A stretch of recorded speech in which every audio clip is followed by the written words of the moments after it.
हमारी मांगे पूरी करो, हमारी मांगे पूरी करो। जूडा भोपाल तुम संघर्ष करो, हम तुम्हारे साथ हैं।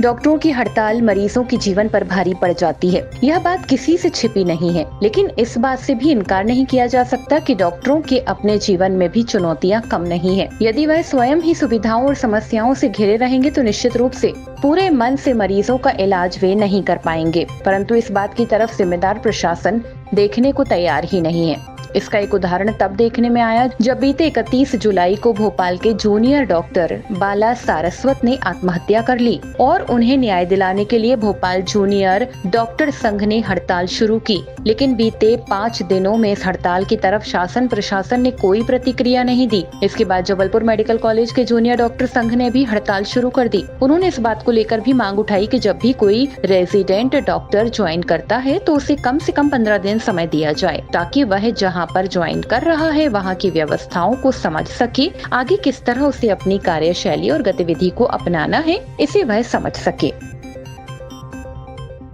जैसा कि आपको ज्ञात है कि doctor Bala Saraswati 3rd year post graduate resident GMC Bhopal, जिन्होंने 31 जुलाई को आत्महत्या कर ली थी, जिसका उनके पर्सनल चैट्स वगैरह से जब पता चला कि इंटरनल टॉक्सिसिटी के कारण उन्होंने ये कदम उठाया।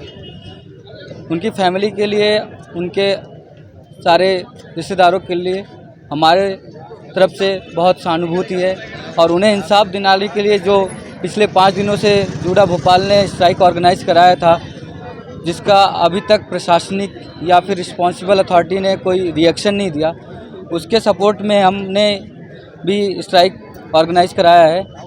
हम ये भी क्लियर करना चाहेंगे कि हमें जूडा जबलपुर डीन और बाकी एचओडी के इन्वायरमेंट से कोई समस्या नहीं है। हम स्ट्राइक इसलिए कर रहे हैं क्योंकि पिछले 5 दिनों से जूडा भोपाल स्ट्राइक कर रहा है, लेकिन प्रशासनिक या फिर कंसर्न अथॉरिटी ने कोई रिएक्शन नहीं लिया है। हम उनसे ये भी डिमांड करते हैं कि आगे ऐसी कोई समस्या ना हो, इसके लिए कोई कमेटी गठित हो जिसमें जूडा को भी इन्वॉल्व किया जाए। हेल्थ मिनिस्टर से कोई ऐसा हेल्पलाइन नंबर मिले जो रेजिडेंट डायरेक्ट बात कर सके और समस्त रेजिडेंट को भी हमने सूचित किया है कि वो आके आप संबंधित डॉक्टर या फिर डिपार्टमेंट एचओडी से बात करें। हमने ये भी डिमांड रखी है कि अगर कोई भी रेजिडेंट जब फर्स्ट टाइम ज्वाइन करता है तो उसे 10 से 15 दिन का ऑब्जर्वेशनशिप दिया जाए, जिसके तहत वो समझ सके कि यहाँ का आगे का कार्यक्रम कैसा है, कैसे कार्य करना है, वो उसके सपोर्टिव है या नहीं है, वो उसमें ढल जाएगा या नहीं ढल पाएगा। हमारी यही डिमांड्स हैं और ये जब तक डिमांड्स नहीं होती तो हम तो अनिश्चितकालीन हड़ताल पे रहेंगे।